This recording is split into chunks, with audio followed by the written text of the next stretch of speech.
الرحيم. الحمد لله رب العالمين، وأصلي وأسلم على سيد الأولين والآخرين ورحمة الله للعالمين سيدنا ونبينا محمد وعلى آله وصحبه أجمعين. أما بعد، فيا أيها الإخوة المسلمون، السلام عليكم ورحمة الله وبركاته. ونحمد الله تبارك وتعالى ونشكره على ما نعيشه من نعم عظيمة وآلاء جسيمة، ونهنئكم جميعا بما نعيشه في هذه الأيام من شرف الزمان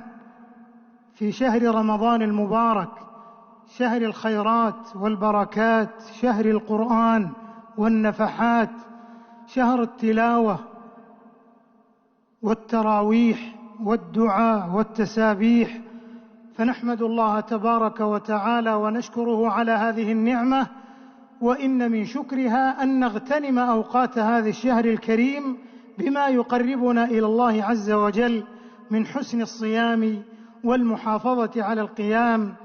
وما ينتجه الصوم ومدرسته من خيرات وبركات في التقوى وقوة الإيمان وسلامة القلوب والصدور للمسلمين وتعاونهم على البر والتقوى. وكما ننعم بشرف الزمان ننعم بشرف المكان، فهنيئا لكم جوار المصطفى صلى الله عليه وسلم والصلاة في مسجد رسول الله عليه الصلاة والسلام بأبي هو وأمي، ونشهد الله على حبه واتباع سنته، ونسأل الله أن يحشرنا في زمرته وتحت لواء سنته، إنه جواد كريم. أيها الإخوة المسلمون، هذا المكان العظيم المسجد النبوي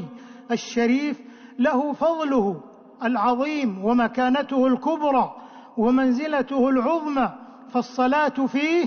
بأفضل من 1000 صلاة فيما سواه، فيا لها من نعمة عظيمة. وإن مما يسر الخاطر ويبهج النفوس ويشرح الصدور توافد هذه الأعداد الكبيرة من المسلمين لمسجد رسول الله صلى الله عليه وسلم والزيارة، فما أحراهم وما أحراهم ويا بشراهم أن يلتزموا آداب مسجد رسول الله صلى الله عليه وسلم وجواره عليه الصلاة والسلام،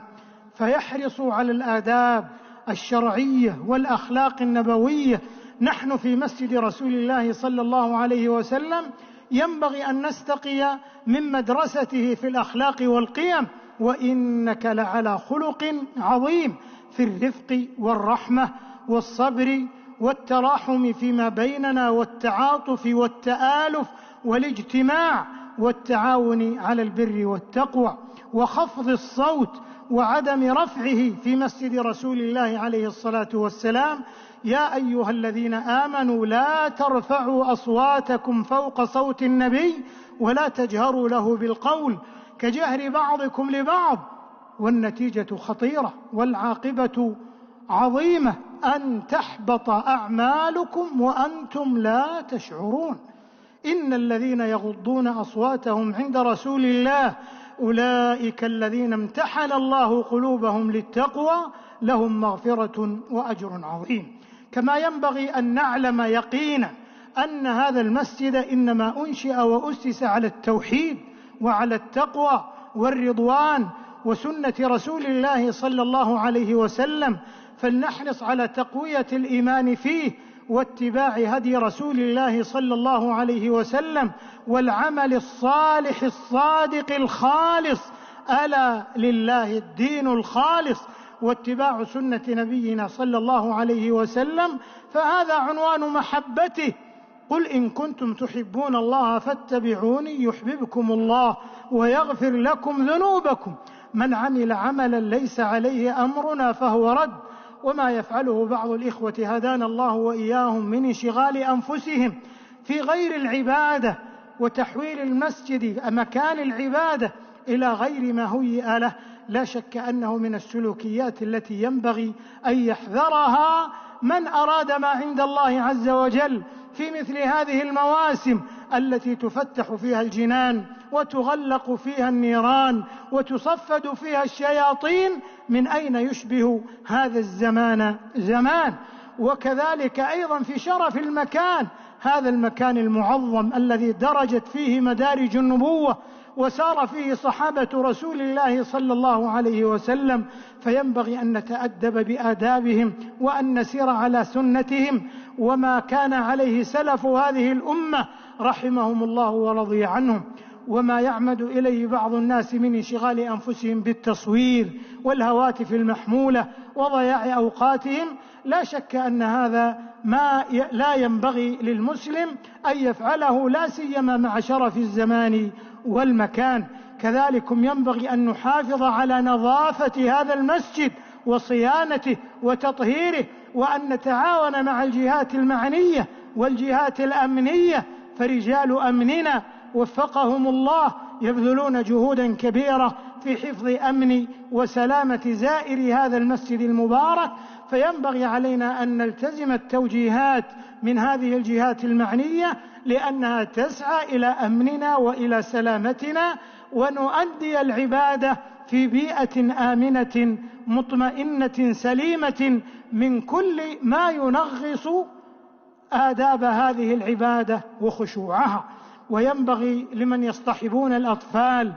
أن يتقوا الله عز وجل، فلا يشوشوا على المصلين، ويعلموا أولادهم وأطفالهم آداب الحرمين. وكذلكم إخوانكم في وكالة الرئاسة لشؤون المسجد النبوي يبذلون جهودا مباركة، ينبغي أن نتعاون معهم ونشيد بوعي الزائرين ولله الفضل والمنة، وتعاونهم وتناغمهم وتكاملهم وتنسيقهم، بما أثرى ولله الحمد والمنة موسما ناجحا ومبهرا على كثرة الأعداد وتوافر الخدمات ولله الحمد والمنة. وعلى المرأة المسلمة وهي تأتي إلى هذا المسجد المبارك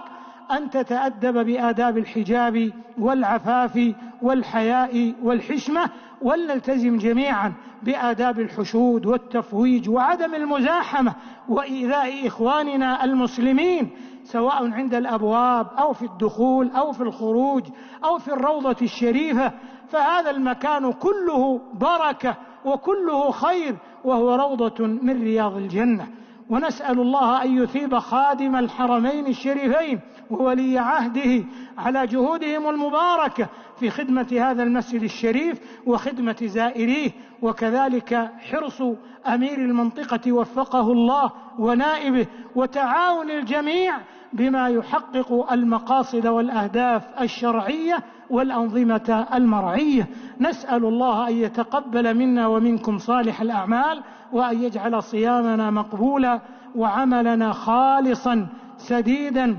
مباركا على وفق سنة رسول الله صلى الله عليه وسلم، وأن يوفقنا وإياكم لصالح الأعمال، وأن يمن علينا وعليكم في هذه المواسم بالرحمة والمغفرة والعتق من النار بمنه وكرمه، إنه جواد كريم. وآخر دعوانا أن الحمد لله رب العالمين، وصلى الله وسلم وبارك على نبينا محمد وعلى آله وصحبه أجمعين، والسلام عليكم ورحمة الله وبركاته.